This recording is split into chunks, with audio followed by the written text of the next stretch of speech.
பெண்கள் இத்தனை துன்பங்களை இந்த சமூகத்தில் அடைந்தார்கள், பெண்களுக்கு கல்வி உரிமை கொடுக்கப்பட்டதா, பெண்களுக்கு சொத்துரிமை கொடுக்கப்பட்டதா, பெண்கள் இந்த நேரத்துக்கு போகலாமா, ஈக்குவல் பே கிடைக்கப்பட்டதா என்று சொன்னது.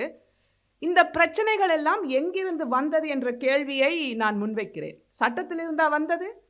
நீங்களும் நானும் வாழும் இந்த சமூகத்தில் இருந்துதான் இந்த பிரச்சனைகள், பெண்கள் இந்த நிலைக்கு தள்ளப்பட்டார்கள் என்பதை நீங்கள் மறந்து வேறு ஒரு கோணத்தில் இந்த விவாதத்தை எடுத்துக்கொண்டு போன மாதிரியாக இருந்தது.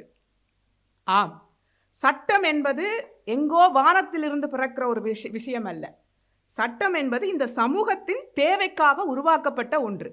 சட்டங்கள் அப்படித்தான் உருவானது, நீங்க சொன்ன மாதிரி. அப்ப இந்த சமூகம்தான் அழுக்கு நிறைந்ததாகவும், பெண்களை ஒடுக்கிறதாகவும், பெண்களுக்கு உரிமைகளை மறுத்ததாகவும் இருக்கிறது இந்த சமூகம்தான்.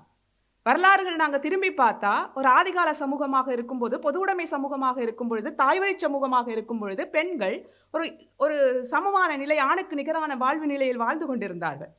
ஆனால் இன்றைக்கு சொத்துரிமை என்று ஒன்று கண்டுபிடிக்கப்பட்டதோ, தனி உடைமை என்று ஒன்று கண்டுபிடிக்கப்பட்டதோ, பெண் தன் நிலையில் இருந்து தள்ளப்படுகிறாள். அன்றிலிருந்து மறுக்கப்பட்ட அவளது உரிமைகள், எத்தனையோ சமூக அமைப்புகள் மாறியது. நில உடைமை சமூகம், இன்றைக்கு இருக்கிற முதலாளித்துவ சமூகம் என்று எத்தனையோ சமூக அமைப்புகள், அதுதான் சமூகம்.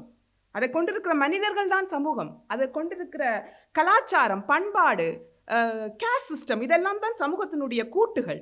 இந்த சமூகங்கள் தான் இவர்கள் இப்படி இருக்கப்பட வேண்டும், ஆண்களுக்கு ஒரு நிலை, இல்லை பணக்காரருக்கு ஒரு நிலை அப்படின்ற ஒரு கட்டமைப்புகளை உருவாக்குகிறது.